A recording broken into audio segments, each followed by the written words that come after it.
Isang masayang pamilya ang bigla na lamang nawala na parang bula.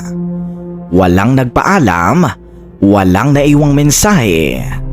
At higit sa lahat, walang sinuman ang nakakaalam kung nasaan sila. Habang lumilipas sa mga araw, unti-unting nabalot ng iba't ibang haka-haka ang kanilang pagkawala. May mga nagsabing baka umalis na sila ng bansa. May mga naniniwalang baka nagtago ang pamilya sa malayong lugar. Ngunit habang dumarami ang mga tanong, may isang tao na tila hindi kinakabahan sa lahat na nangyayari. Sino nga ba ang may motibo sa isang napaka-karumal-dumal na krimeng sinapit ng isang pamilya? At ano ang kwento sa likod nito? Iyan ang ating pakatutukan dito sa ating Crime Stories present. Mahal, alam mo naman na magtatrabaho na tayo parehas sa susunod na buwan. Ang kaso nga lang, iniisip ko kasi paano yung mga bata. Sino mag-aalaga sa kanila? Kung okay nga lang sa'yo, baka dito na lang ako sa bahay. Ako na lang yung magbabantay sa mga bata. Mahal, alam mo naman yung negosyo natin, hindi ba? Nagkakandalugi-lugi na tayo dahil kailangan ka talaga doon. Yung mga trabahador natin, kailangan matutukan nating dalawa. Pero iniisip ko din, sino nga naman na magbabantay sa mga anak natin? Dalawa pa naman yan. Naawa lang din ako kay na Joy saka kay Rico. Maliit pa lang sila, kailangan nila ng magulang na gagabay sa kanila. Ang kaso nga lang, yung negosyo natin kailangan din nating tutukan. Mahal, napag-isip-isip ko lang ha. Hindi kaya kumuha na lang tayo ng kasambahay na sa ganun. Alam mo na yun, may mag-alaga sa dalawa. Saka malaki naman yung kinikita natin sa negosyo Panigurado kaya natin bayaran yung kasambahay. Saka hindi na tayo problema mapalagi kung kanino natin ihahabilin yung mga bata. Nahihiya na rin kasi ako kay na mama at papa alam ko naman na matanda na rin sila at dalawa pa yung anak natin. Sa tingin mo? Siguro kung kukuha tayo ng kasambahay, maybe okay din yun. Ang kaso nga lang, syempre iba pa rin yung aruga ng isang magulang. Ayoko naman na magtanim ng sama ng loob sa atin ng mga anak natin. Kasi hindi natin sila matutukan. Kakausapin natin sila na maayos. At saka alam naman siguro nila na meron tayong negosyo talaga Maiintindihan yun ni Joy at saka ni Rico. Mababait na bata mga anak natin. Sige mahal. Basta kung ano man ang desisyon mo, igagalang ko yun at irerespeto. Nang araw na yon, namumroblema ang mag-asawang Ricardo at Colleen kung sino ang mag-aalaga sa kanilang mga anak. Dahil sila'y may negosyo, kailangan nila itong tutukan 24 oras. Subalit, ang kanilang kinakaproblema, sino nga ba mag-aalaga sa kanilang dalawang anak? Nang araw ding yon ay kinausap nila ang kanilang mga anak at pumayag din naman ang mga ito. Lubos na nagalak ang mag-asawa dahil para sa kanila, nauunawaan at naiintindihan sila ng kanilang mga anak. Kaya naman, agad na rin naghanap sa online si Colleen upang makahanap ng kanilang kasambahay. May nakita siyang isang post ng isang babae kung saan naghahanap ito ng amo na pwede siyang mamasukan. Agad niya itong minessage at doon ay nag-usap sila. Tumawag pa nga si Colleen sa babae at agad din naman itong sinagot ng babae. Hello po. Hello po, ma'am. Naghahanap kasi nga kami ng kasambahay. Nakita ko yung post mo. Naghahanap ka rin ng amo. Taga saan ka ba? Pwede ka bang lumuwas dito sa Manila? Okay lang naman po, ma'am. Sa totoo lang po, naghahanap po talaga ako ng mapapasukan na amo. Marami na rin po akong record na naging kasambay ako sa ibang bahay. pwede ko naman pong ipakita sa inyo yung mga record ko. Good performance naman po ako. Saan po ba kayo sa Maynila? Dito lamang kami sa may Caloocan. Ibibigay ko na lang sa'yo yung full address. Tapos pumunta ka dito sa bahay para makapag-usap tayo, okay? Okay po ma'am. Maraming salamat po. Talaga pong hinihiling ko na magkameron ako ng trabaho kasi yung anak ko po papasok na ng school. Maraming salamat po talaga ma'am. Ilan po ba ang anak nyo ma'am? 2 lang naman sila. Mabibisi lang kami ng asawa ko sa negosyo kaya ito, naghahanap nga kami ng kasambahay. Kaya maraming salamat din sa iyo at sana magkita tayo soon, okay? Okay po ma'am. Maraming salamat po. Nang matawagan na nga ni Colleen ang nakilala niya sa online na naghahanap ng trabaho bilang kasambahay, naging maayos naman ang kanilang usapan. Makalipas lamang ang 2 linggo, meron na ngang isang babae ang kumatok sa labas ng kanilang gate. Nag-doorbell ito ng 2 beses at narinig naman ito ni Ricardo na noon ay kumakain sila ng buong pamilya. Oh, may kumakatok sa gate natin. Kanina pa nagdo-doorbell. Buksan mo muna. Sige. Basta kumain lang kayo dyan. Babalik ako saglit. Hello po. Sino po yun? Hello po sir. Ako po yung nakausap ni Ma'am Colleen sa online. Pinapapunta niya po ako sa bahay niyo. Naghahanap daw po ng kasambahay. Oo, kasambahay. Mahal. Nandito pala yung kausap mo sa online. Yung sinasabi mo sa akin. Doon ay tumingin na nga si Colleen sa labas nang makita niya ang babae. Agad naman niyang itinigil ang pagkain at naiwan ang 2 bata sa kanilang kusina. Agad siyang lumabas ng bahay sa kanilang bakuran at doon na nga niya na-meet ang babaeng nakausap niya sa online. Hello, ikaw pala yun. Naku, napakagandang bata pala nito. Pumasok ka muna. Sige po ma'am, maraming salamat po. Kumakain pala kami, baka gusto mong kumain. Alam ko, nagutom ka rin sa biyahe. Teka lang, ipagsasandok lang kita. Sige po sir, huwag na po. Busog pa naman po ako. Ganun ba? Paano mahal? Tatapusin muna namin yung pagkain namin tapos babalikan ka namin dyan sa sala, okay? Okay po. Maraming salamat po. Dahil kumakain, iniwan muna nila ang kanilang kukuning kasambahay sa kanilang sala. Doon ay nagmamatsyag-matsyag naman ang babae dahil bago sa kanya ang lugar na yon. Napansin niya rin na may kaya mag-asawa dahil napakaganda ng mga gamit pati ang bahay ng mga ito. Tiningnan niya isa-isa ang mga gamit at sobrang namamangha siya. Napangiti pa nga siya dahil alam niyang magiging maganda ang pagtatrabaho niya sa mag-asawang si Ricardo at Colleen. Pagkatapos kumain ay agad na rin nilang pinuntahan ang kanilang kukuning kasambahay.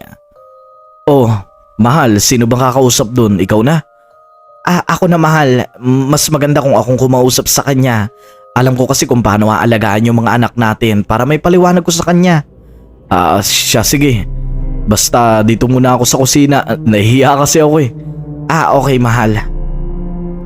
Hello? Ano nga palang pangalan mo? Ako po si Janet. Janet, okay. Ang ganda mo naman pala. Bakit sa online hindi ka naglalagay ng profile? Kasi po mahihain po talaga ako saka hindi po ako maganda sa picture every time na magpipicture ako. Ganun ba? Bakit pala gusto mong pumasok ng kasambahay sa amin? Yun nga po, nasabi ko nga po sa call natin noon. Papasok na rin po kasi yung anak ko. Wala po kami magagastos sa pagpasok niya, yung allowance niya. So, napagpasyahan ko po na sagutin yung tawag niyo. Ganun ba? Ilang taon ka na pala, Janet? Ngayon po nasa 26 na po ako. Pero alam mo naman yung pag-aalaga sa mga bata siguro saka mga gawaing bahay, no? Dahil nasabi mo na rin sa akin nagtrabaho ka na din dati sa mga ganito. Opo. Sa totoo lang po, yung last ko po na naging trabaho, mas marami pa pong bata yung naalagaan ko. Halos 4 po yung pinakamarami pero okay naman po. Nabe-very good po ako palagi ng mga nagiging amo ko. Ay, maganda yan. At least, kahit papano may assurance ako na magiging maayos. Siguro sa nakikita ko okay naman. Magsisimula yung sahod mo sa 15,000 monthly. Basta ang kailangan lang, asikasuhin mo lang yung mga bata sa umaga kasi may pasok sila. Tapos, maglinis ka ng bahay, magluto, and ganun lang, paulit-ulit lang. Kung ano yung ginagawa mo sa dati mo mga pinagtrabahuhan, ganun lang din naman ang gawain dito. Saka yung mga nilabhan, kapag nakikita mo na pupuno na yung mga libagan, pwede mo na ulit labhan yun. Okay po ma'am. Alam na alam ko na po yun.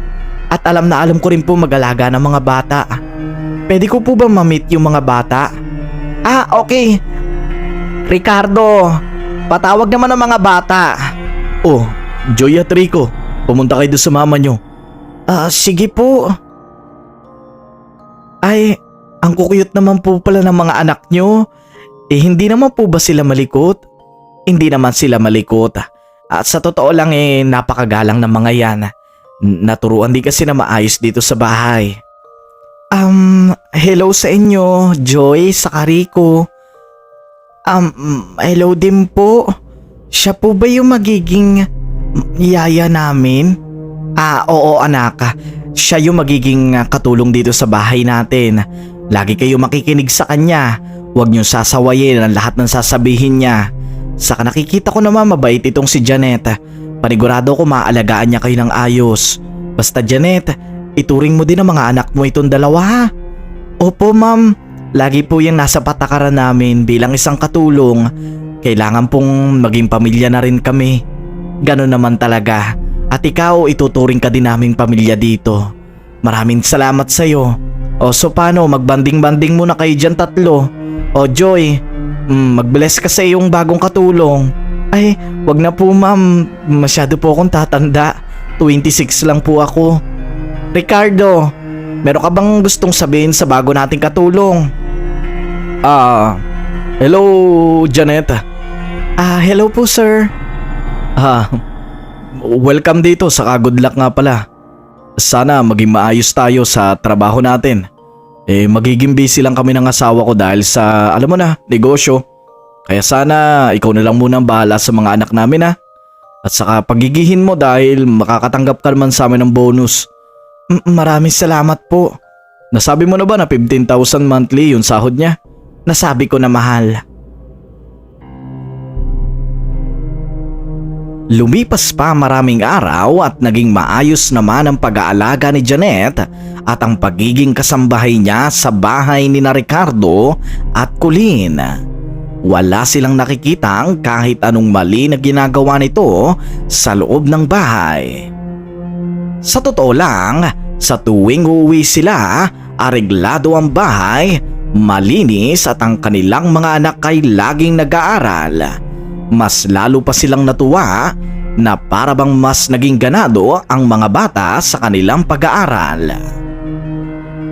Anak, okay naman ba yung katulong natin na si Janet? Hindi naman niya ba kayo sinasaktan or what? Mama, sobrang gustong-gusto po namin si Nanay Janet kasi po lagi niya po kaming tinuturuan sa mga school, saka lagi po siya nakikipaglaro sa amin, saka lagi po siya masipag, naglilinis, pinapakain kami. Minsan niya po kahit kaya ko nang kumain mag-isa, pinapakalman niya pa ako, gusto niya susubuan niya pa ako. Ay, ayos naman yan. Sa totoo lang, nung unang beses ko pa lang naman makita yung katulong natin si Janet. Alam ko naman talaga na magiging maayos na katulong yan dito sa bahay natin. Mabait si Janet. Mahal, bigyan natin ng bonus sa katapusan. Oo mahal, sigurado yan dahil maganda naman ang feedback ng mga anak natin. Saka nakikita naman natin kada uuwi tayo, palaging malinis yung bahay. Hindi may kakaila na sa unang pagtatrabaho ni Janet sa bahay ni Ricardo at Colleen, naging maayos ang kanyang trabaho. Bukod sa magandang itsura ni Janet, palagi ding maganda ang kanyang ginagawa sa bahay kaya naman sobrang natuwa ang mag-asawa. Ilang linggo ang lumipas hanggang sa tuluyan na ngang sasahod si Janet sa mag-asawa. Mahal, mag-grocery lang ako. Ikaw na lang ang magbigay ng sahod kay Janet ha? Sige, magkano ba yung bonus na ibibigay natin? Bale, nasa 18,000 yan. Dapat 15,000 lang pero pinasobrahan ko na yun ng 3,000. Sabihin mo sa kanya dahil yan sa pagiging mabuti niya sa mga anak natin, saka sa palagi niyang pagiging magaling na kasambahay. Para naman sipagin din. Sige, ako nang bahala. Sige ha, aalis na ako. Pwede bang pakis? Sige. Nang araw na yon, ibinigay nga ni Colleen ang sahod ni Janet para sa isang buwan na pagtatrabaho nito sa kanila. Nang makalis na nga si Colleen upang mag-grocery sa palengke, naiwan si Ricardo at ang mga anak nito, pati na rin ang kasambahay na si Janet na noon ay naglalaban ng kanilang lalabahan. Janet, pwede bang maabala muna kita? Okay po sir. Ano po yun? May good news ako sa'yo, di ba? Nakaisang buwan ka na dito. Oo nga po pala, sorry. Nakalimutan ko po. Ito nga pala yung sinahod mo. 18,000 yan. Dapat 15,000 lang, di ba? Pero sabi ko nga, lagi ka may bonus sa amin basta magiging magaling ka lang dito sa bahay. Maraming salamat po sir. Malaking tulong po ito sa mga anak ko. Nasaan ba yung mga anak mo at saka wala na ba silang ama? Like, wala ba nagtatrabaho para sa kanila? Wala na po sir maaga po siyang nawala sa amin. Kaya pala.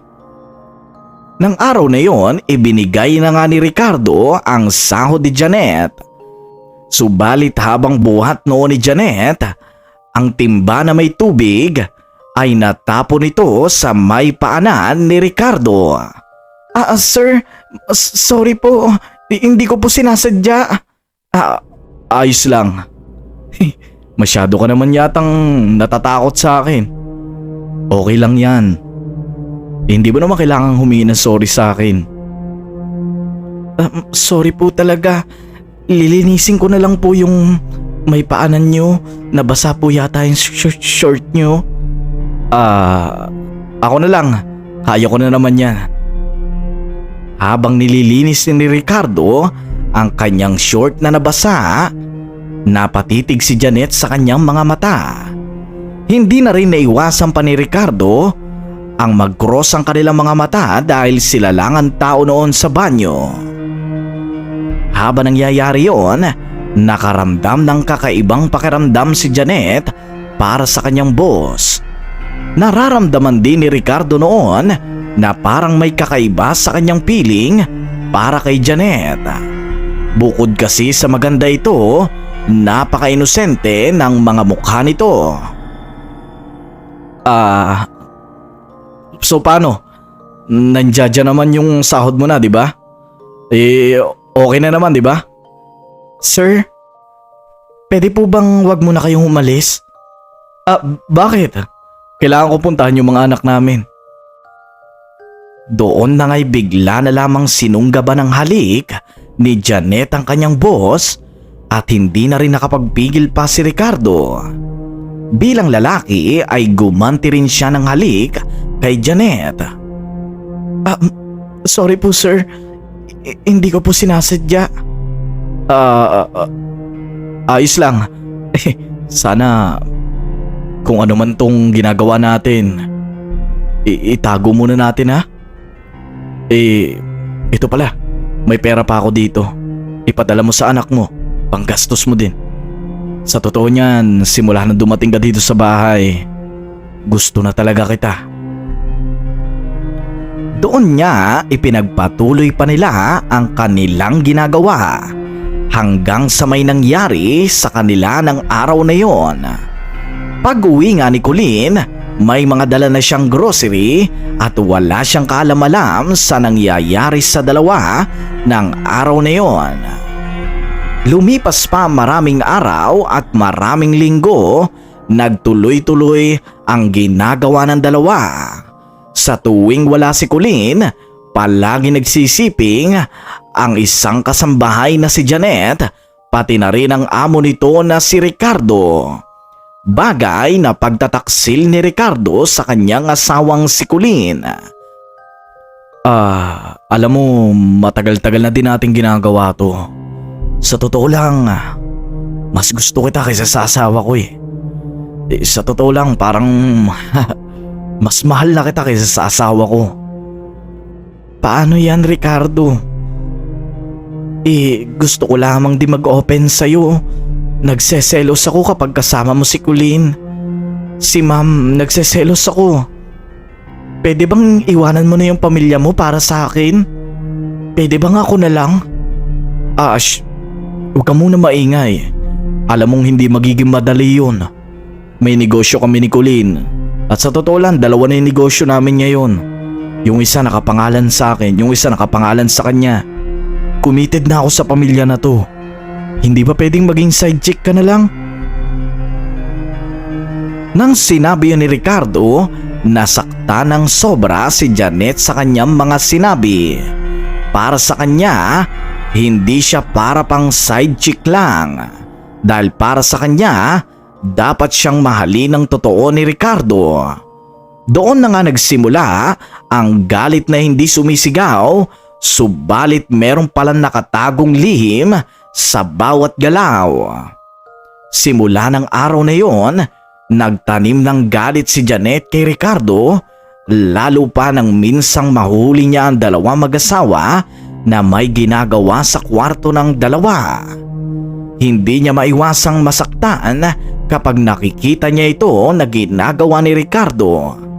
Sobrang naging galit noon ni Janet sa kanyang amo na babaeng si Colleen. Parang nakalimutan niya na isa lamang siyang kasambahay sa bahay na yon. Hindi ko na kayang patagalin pa. Ricardo, nagseselos na ako dyan sa asawa mo. Ilang beses na may nangyari sa atin. Kailan mo ba ako pananagutan? Umuwi ka na lang sa amin sa probinsya. May negosyo ka naman eh. Kami na lang ng anak ko, samahan mo. Di ba sabi mo dati mas mahal mo ako kaysa sa asawa mo? Ano ito? Bakit ganito? Bakit laging siya na lang yung pinupuntahan mo? Lagi siya yung kasama mo. Hindi mo nga man lang ako maipasyal eh. Tapos kayo lagi kayo naggagala na buong pamilya. Alam mo naman Janet, di ba? Kailangan ko ring unahin yung pamilya ko dahil pamilya ko sila. Syempre, mahal kita, mahal ko rin yung asawa ko. Pero, hindi pwedeng iwan ko sila basta. Hayaan mo munang makahanap ako ng paraan para gawin yun. Pero sa isip-isip noon ni Ricardo, hindi niya kayang iwan ang kanyang pamilya. Lalo pa at totoong mahal niya si Colleen at si Janet ay nakikita lang niyang side chick ng mga araw na yon. Lumipas pa maraming araw at maraming buwan hanggang sa nangyayari na nga ang isang nakakagimbal na pangyayari. Palagi mo na lang sinasabi sa akin, hahanap ka ng paraan para maghiwalay kayo ng Colleen na yan pero wala kang ginagawa. Nagtataka na rin siya dahil para daw wala ka na sa sarili, hindi katulad nung unang araw. Laging malinis yung bahay. Minsan sinasaktan mo daw yung mga bata. Pinagtatanggol nga kita sa asawa ko eh. Kahit na ipagtanggol mo ko. Galit ako sa iyo. Galit ako sa inyo. Sinisira niyo yung buhay ko. Sinira niyo ako. Janet! Janet! Wala na nagawa si Ricardo dahil lang araw na yon, pumasok na nga sa kwarto si Janet. Kinabukasan, kumain ang buong pamilya at napansin nila na parang tamlayin ang kanilang kasambahay na si Janet. Oh, Janet, hindi ka ba kakain ngayong umaga? Saka bakit parang ang tahimik mo? Kanina ko pa napapansin. Wala po akong gana, ma'am. Kayo na lang po yung kumain. Mahal, siguro may pinagdadaanan lang ngayon si Janet. Sige na Janet, kumain ka na dito. Wala akong gana. Kayo na lang ang kumain. Ikaw ang bahala. Tara na, basta mamaya kumain ka ha. Kasi ayaw naman namin na nagkakaganyan ka. Kung ano man yung problema, sabihin mo lang. Sinabi ko na sa iyo yung problema ko. Hindi mo ako pinansin. Ano yun, mahal? Sinabi niya na pala sa yung problema niya. Wala. Doon ay tiningnan niya si Janet na parang sinasabi nitong huwag itong maingay sa mga sasabihin niya dahil natatakot siyang malaman ni Colleen ang namamagitan sa kanilang dalawa. Ang hindi alam ng buong pamilya, ang kinakain nila ng araw na yon, merong lason na inilagay noon ang kanilang kasambahay na si Janet. Mahal, maliligo lang ako saglit. Mahal, parang nahihilo ako. Nahihilo ka? Bakit? Masama bang pakalasa mo? Huwag ka muna kayo sumama sa akin ngayon sa negosyo. Doon ay agad namang tumawag si Ricardo sa kanilang kasambahay na si Janet. Mahal, para mawawalan na ako ng malay. Nahihilo ako. Janet, kumuha ka nga ng tubig. Nahihilo daw itong si Colleen. Subalit nang tinawag niya ang kasambahay, nakangiti lamang ito sa kusina at hindi niya alam ang dahilan. Doon na niya napansin na ang dalawa niyang anak ay unti-unti na ring nahihilo at nawalan na rin ng malay ang kanyang anak na lalaki. Mga anak, ano nangyayari sa inyo? Mahal, ayos lang ba kayo? Janet, ikuha mo ng tubig si Mahal. Nahihilo siya. Subalit hindi siya pinapansin ni Janet, bagkus ay nakatingin lang ito sa kanya at nakangiti at nanlilisik ang mga mata. Janet, ano ba? May ginawa ka ba? Dapat lang sa inyong mamatay. Walang hiya ka, Ricardo. Sinira niyo ang buhay ko at hindi ko kayo bubuhayin buong pamilya. Ilang minuto na lang, mawawala na kayong lahat. Ililibing ko kayong lahat sa bakuran nyo. Teka lang, Janet, anong sinasabi mo? Doon na biglang nawalan ng malay, sunod-sunod sina Colleen, pati na rin ang mga anak ni Ricardo.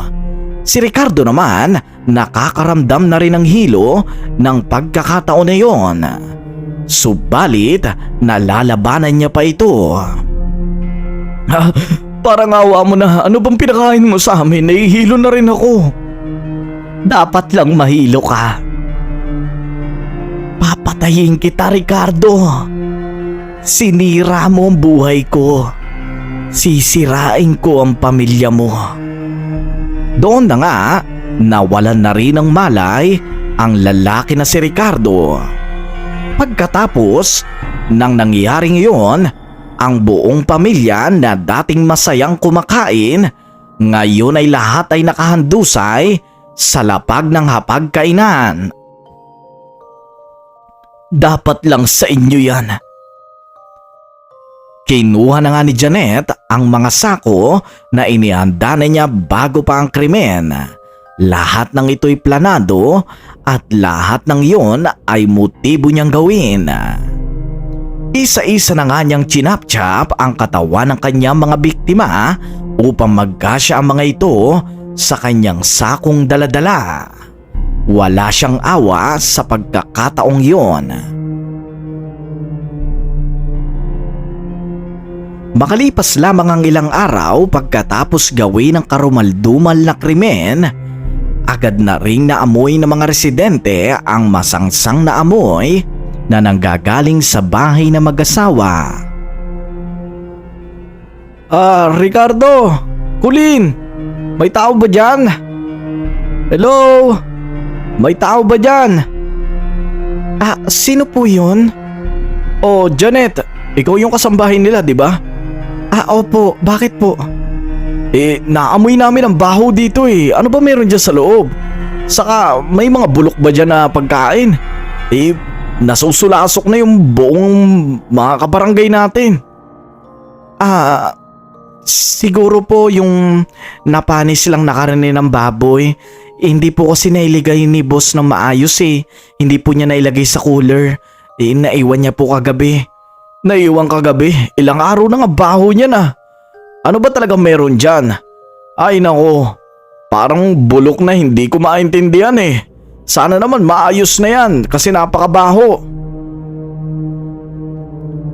Doon na nga may mga taong nakakita kay Janet na meron siyang inilalabas na mga sako sa bahay ng kanya mga amo.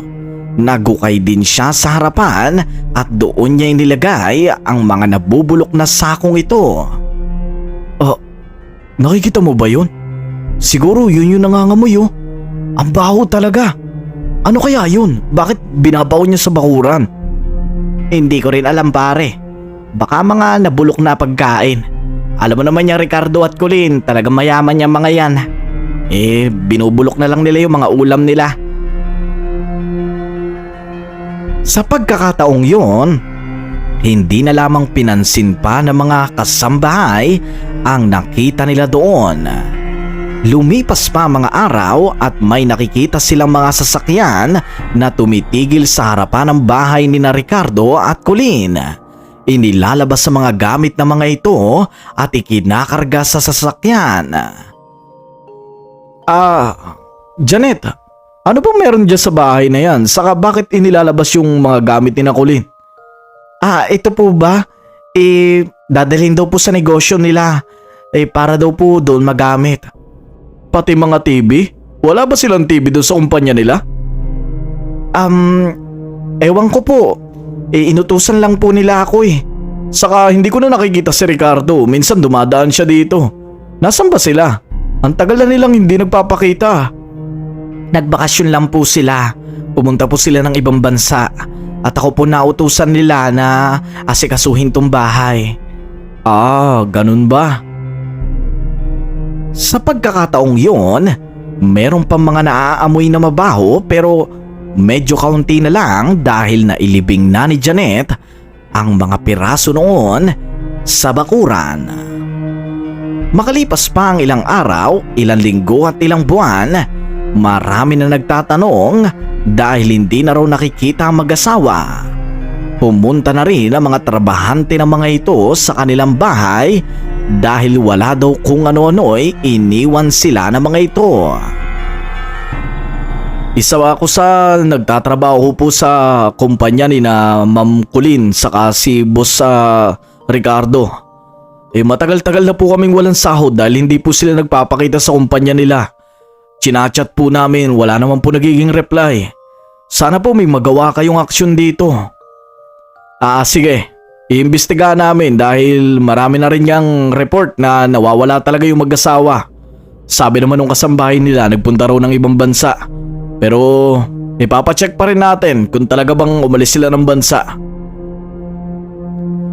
Sa pag-iimbestiga ng mga barangay tanod pati na rin ng mga kasama nilang pulis, napagalamang nawawala talaga ang mag-asawa pati na rin ang dalawa nitong anak. Doon na nga humugong ang haka-haka tungkol sa maraming mga kwento ng pagkawala ng mag-asawa. Marami nagsasabing nalugi daw ang mga ito sa negosyo kaya iniwan na lang ng ganoon.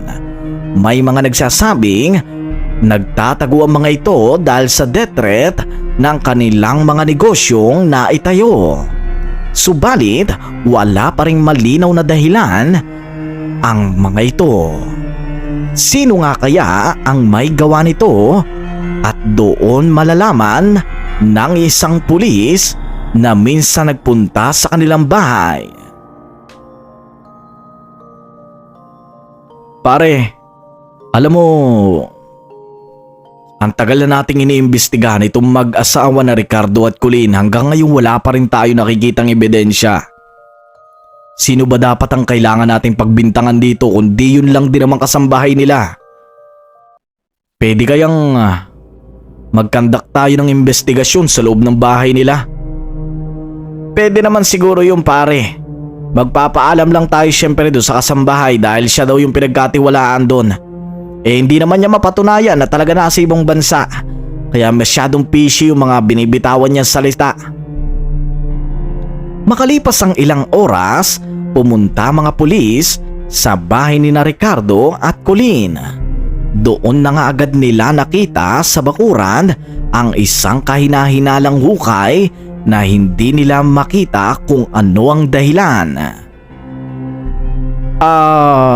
Miss Janet, ano pong nangyari dyan sa bakuran nila? Yan po, si boss po may gawa niyan, nagtanim lang po siya ng gulay. Gulay? Hindi naman ganyan magtanim ng gulay bakit samentado? Isasamento na daw po itong bakuran, yung buong bakuran para mas maging maayos, pero nagtanim muna po siya dyan ng gulay noon. Hayaan nyo na po, hindi pa po kasi tapos Doon tiningnan ng pulis ang samentadong lugar na yon na bukod tanging nakasamento. Sino nagsamento nito? Construction worker po na kinuha ni boss. Hindi ganito ang pagsasamento. Masyadong bako-bako at parang hindi ginamitan ng lapida. Sino ba talagang may gawa nito? Doon na naghinala mga pulis dahil natahimik na noon si Janet. Agad na nga nilang inimbestigahan ang hukay na yon at doon ay hinukay nila ito ng mabuti upang makita kung ano ang nasa loob noon. Sa paghukay nila, tumambad sa kanila ang isang itim na sako na nandoon na nga ang isang nakakalagim na krimen na nangyari. Nagulat ang mga pulis dahil napakaraming chop-chop na laman ang nakita nila doon. Kaya naman, nang makita nila yon, agad nila itong inimbestigahan kasama na din ang kasambahay. Doon na nga'y hindi na inabot pa ng konsensya ang kasambahay at umamin na rin siya na siya talaga may gawa noon. Kaya naman napabilis talaga ang kaso at agad na ring nasampahan ng maraming multiple crime murder ang mismong kasambahay ni na Ricardo at Colleen. Maraming mga tao ang nagulat dahil hindi nila inaasahan na kayang gawin ito ni Janet sa kanyang mga amo. Hanggang ngayon, isang usap-usapan pa rin kung ano nga ba talaga ang motibo sa pagpaslang sa isang pamilya na dati ay masaya. Naging tama nga kaya ang desisyon ng mag-asawa na gawin ito, na kumuha ng kasambahay upang makatulong sa kanila. Hanggang dito na lamang muna ang ating kwento. Maraming salamat. Mag-subscribe at hit na rin ang notification bell. Mag-comment ka na rin kung ano masasabi mo sa kwentong ito at aking niyang babasahin at pupusuan.